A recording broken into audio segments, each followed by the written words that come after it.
आपको लगेगा नहीं कि क्या हुआ, मैं कहां भ्रष्ट हुआ, ऐसी जगह खड़े हो जाओगे कि जान भी नहीं पाओगे कि मैं कहां चढ़ रहा था। दोबारा उत्साह भी नहीं आ पाएगा।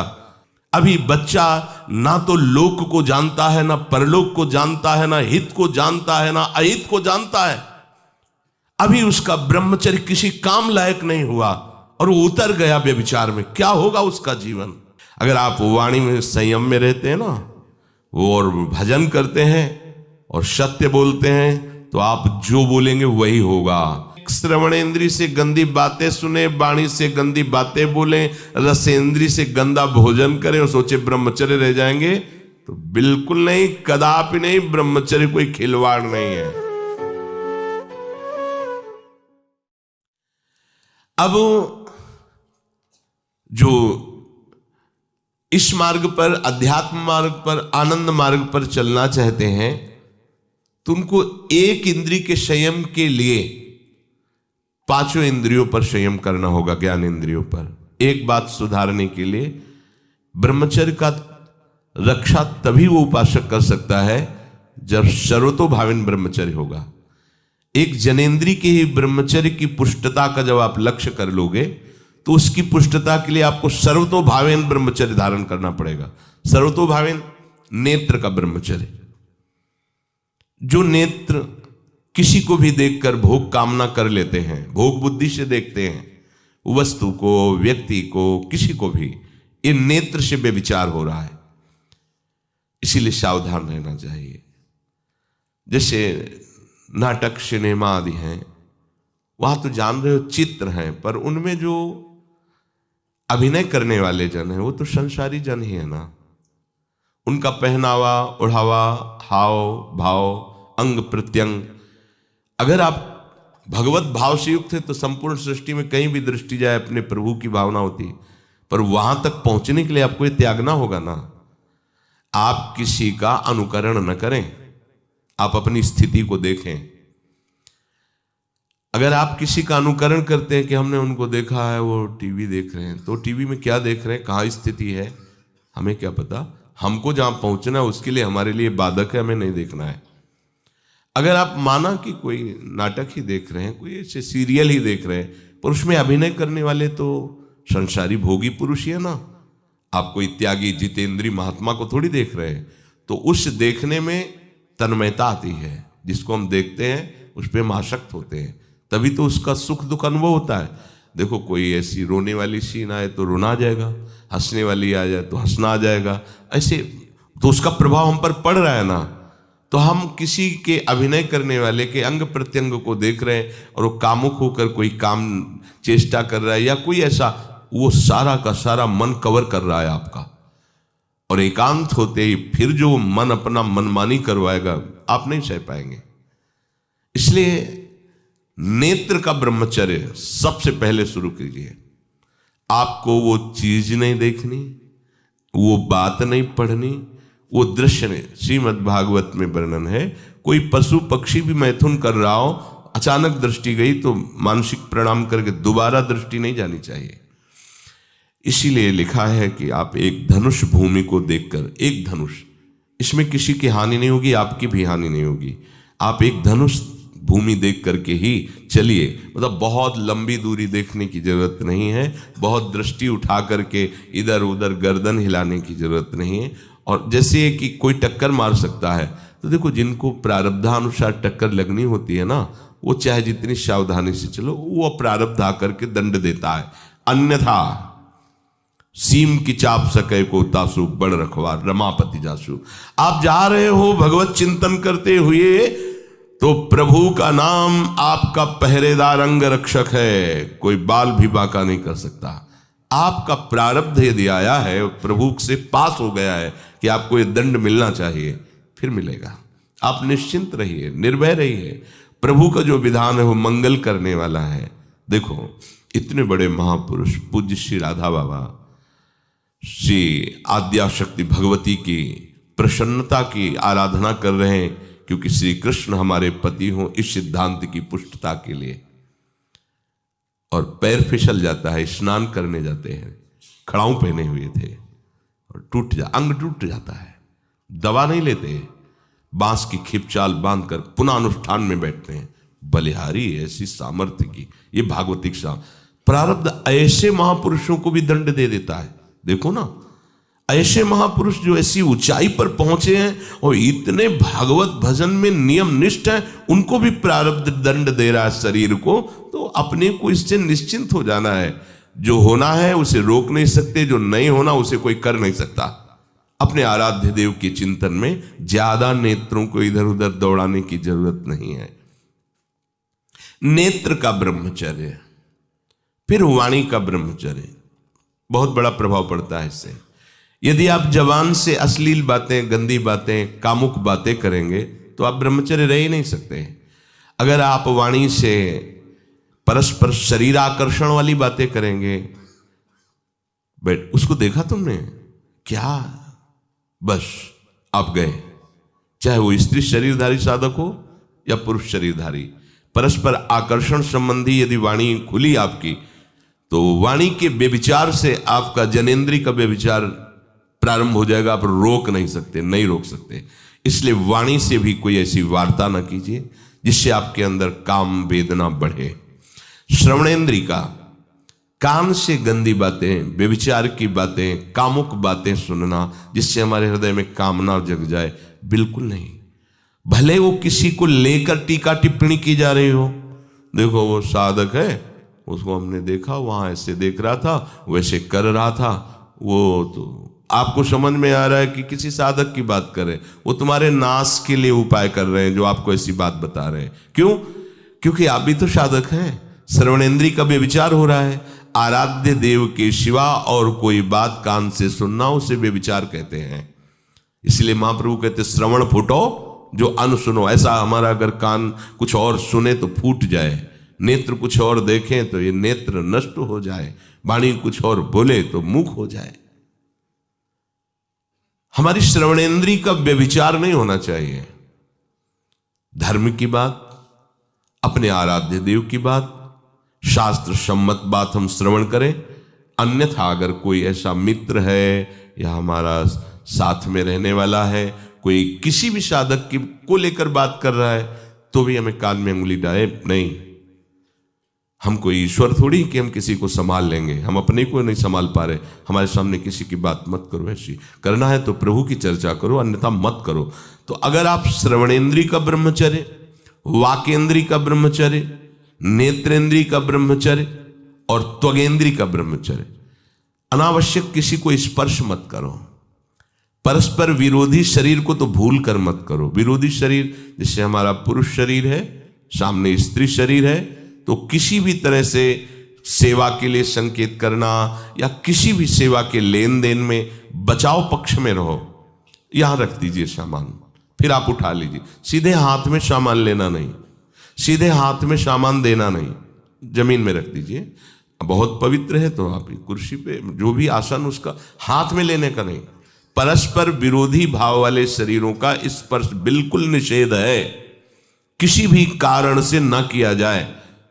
मान लीजिएगा ये बहुत मतलब आवश्यक है, यदि आप इसमें चूक कर गए तो धीरे धीरे आप फिसल के वहीं खड़े हो जाएंगे जहां से चढ़ना मुश्किल है। किसी भी साधिका को, किसी भी साधक को परस्पर लेन देन हाथ में नहीं करना चाहिए। मानो हमारी बात, आपको माला देनी, चौकी पे विराजमान करो, हम उठा लेंगे। हमें कोई सामग्री, ये सामान रखिए, आप उठा लीजिएगा। कभी भी कोई भी परस्पर मुस्कुराहट, बातचीत, ऐसे कोई इशारे यदि दिखाई दे तो आप बचो और उसको बचाओ।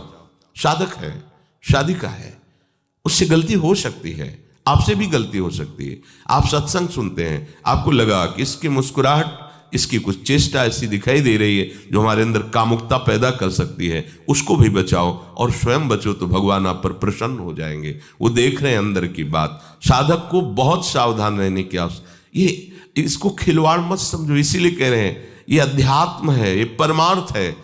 आपको लगेगा नहीं कि क्या हुआ, मैं कहां भ्रष्ट हुआ, ऐसी जगह खड़े हो जाओगे कि जान भी नहीं पाओगे कि मैं कहां चढ़ रहा था, दोबारा उत्साह भी नहीं आ पाएगा। बात अच्छे से समझ लीजिए। तो हमारी त्वगेंद्री का व्यभिचार ना होने पावे, सहसा किसी का इस पर, किसी की भी अगर सेवा करने का सौभाग्य मिले, फिर उसमें ये प्रश्न नहीं उठता।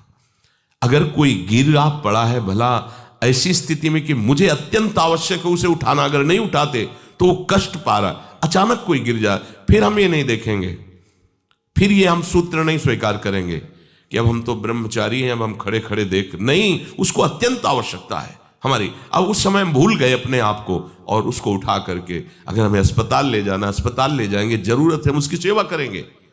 सावधान, वो भगवत भाव से की हुई सेवा तुम्हारे अंदर आध्यात्मिक शक्ति पैदा करेगी, काम भावना नहीं पैदा करेगी। हमारी माँ बीमार हो और हमें उसे पता चला कि शौच कर दिया है, हमें शौचाना पड़े, हमें उसका मल धोना पड़े, तो क्या हमें काम जागृत हो जाएगा? क्या मेरी माँ है। हमारी बुद्धि कभी ऐसी नहीं होगी। आपका पिता है, आप लड़की हो, कोई दूसरा रह नहीं गया और वो बीमार है, आपको ऐसी क्या काम जागृत हो जाएगा? क्या अगर ऐसी सेवा में काम जागृत होता तो कोई नर्स ही अस्पताल में नहीं होती। हर सेवा उसको करनी होती है, नर्स को, चाहे वो स्त्री शरीर हो चाहे पुरुष शरीर हो, परस्पर विरोधी शरीरों की सेवा, पर कहीं काम थोड़ी जागृत होता है, क्योंकि उसको अपने सेवा धर्म से मतलब है। तो ये सेवा के समय इस सूत्र को न देखा जाए, पर ध्यान रखें, अत्यंत आवश्यक जहां आपके सिवा नहीं हो सकता वहां अगर हमें ऐसा अवसर मिलता है कि सेवा उसे हो सकती है तो हम पहले उसे प्रेरित करेंगे। और अगर ऐसा है कि अब कोई नहीं है, फिर हमारा परम धर्म जागृत हो जाता है परहित का। अगर हमारा कोई निंदा भी करे, कोई शरीर की भी हानि हो जाए, अब हम परवाह नहीं करते। परहित सरिस धर्म नहीं भाई, इससे बड़ा कोई धर्म नहीं है। पर ध्यान रखें, भगवान को साक्षी करके ये उस समय की बात है जहां बिल्कुल कोई अब गुंजाइश नहीं रह गई है। त्वगेंद्री को ऐसे सहसा किसी आप पुरुष शरीरधारी पुरुष को भी सहसा इससे आप में शक्ति जागृत होगी। यदि आप वाणी को मौन रखते हैं और भगवान नाम जप करते हैं और सत्य बोलते हैं, तो आप जब कभी जो कुछ भी बोलेंगे वैसा ही सत्य होगा। गांधारी जी ने कोई तप नहीं किया था। जब सुना कि मेरा ब्याह धृतराष्ट्र से हो रहा है जो बाह्य नेत्र रहित हैं, उसी समय पट्टी बांध ली कि जब मेरा पति संसार को नहीं देख सकता तो मैं भी संसार को नहीं देखूं। जब मेरा पति मेरे रूप को नहीं देख सकता तो मैं भी किसी के रूप को नहीं देख, पट्टी बांध ली थी।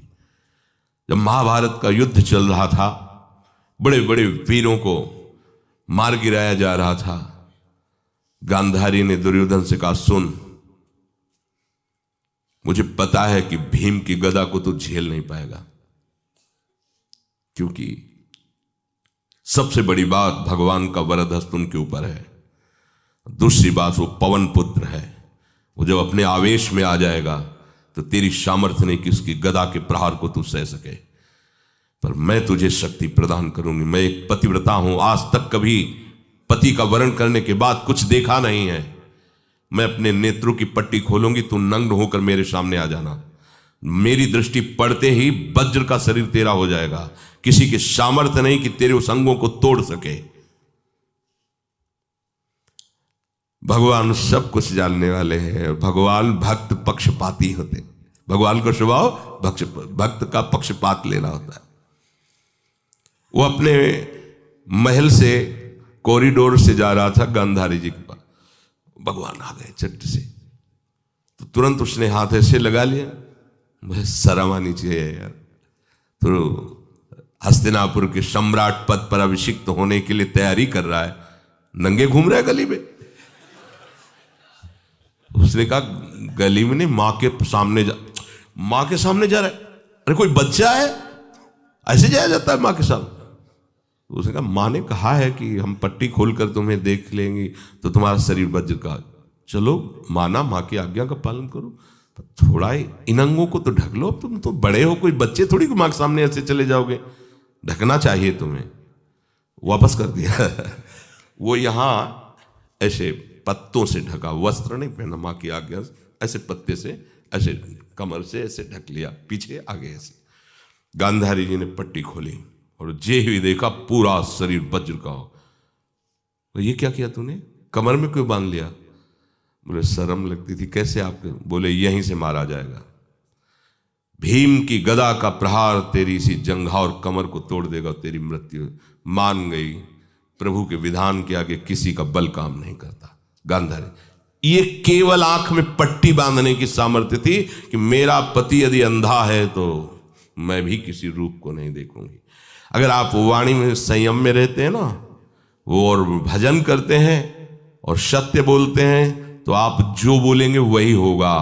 पर ऐसा कुछ अनर्थ वो बोलता ही नहीं, क्योंकि ऐसा संयमी जान जाता है कि इन सब का फल भगवत प्राप्ति है, किसी को कष्ट देना नहीं है।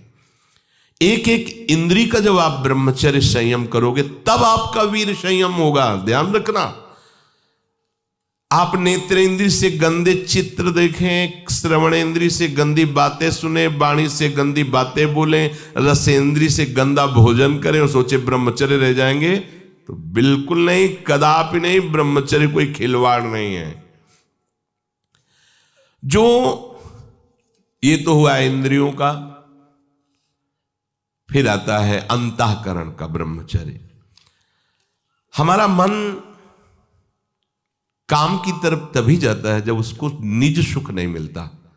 ध्यान रखना, सृष्टि में जितने भी दुर्गुण दुराचार होते हैं उनमें दो प्रधान होते हैं, एक काम भोग और एक धन, और सब छोटी मोटी बातें हैं। प्रायः जितने भी हिंसा होंगी, जितनी भी भयानक घटनाएं होंगी, भयानक युद्ध होगा, उन दो में अंतर्गत ही होगा, दो के अंतर्गत ही होगा। या उसका कहीं ना कहीं काम से संबंध, स्त्री संबंध से या धन संबंध से है। चाहे जो भी घटना हो उसको देख लेना, प्रधानता दो में ही होगा, कंचन और कामिनी। कीर्ति में कीर्तिवान तो कोई कोई बिरले ही होते हैं, तो वो तो बहुत आगे की बातें हैं। पर प्रायः जितने भी युद्ध हैं, जितनी भी हिंसा है, जितना भी भयानक कुकृत्य है, इन दो में ही होता है। उपासक को ये बात समझनी चाहिए, मन को समझाना चाहिए, सच्ची मानी। मतलब वाणी में शब्द नहीं होता इन बातों को बताने का, यदि कहीं मन को समझाना चाहिए। देखो, अपने लोग उपासक हैं, हम जहां जहां आसक्त हो रहे हैं उसमें हमारे मन का केवल भ्रम है। शरीर के द्वारों में कहीं सुख है, घृणित द्वारों में कहीं सुख है। अगर सुख होता तो इनके भोगने के बाद हृदय कह देता कि अब कछुनाथ न चाहिए मोरे, शांत हो जाता। फिर ऐसा क्यों होता है कि उसको एक जगह तृप्ति नहीं होती, क्योंकि वहां सुख है नहीं। फिर सोचता है शायद उसमें हो, उसमें हो, उसमें हो। पूरे के पूरे युग के युग व्यतीत हो गए, कल्प के कल्प व्यतीत हो गए भोगते हुए, क्या सुख मिला? क्या स्त्री शरीर सोचता है पुरुष शरीर में सुख है, पुरुष शरीर सोचता है स्त्री शरीर में सुख है, या आदि आदि।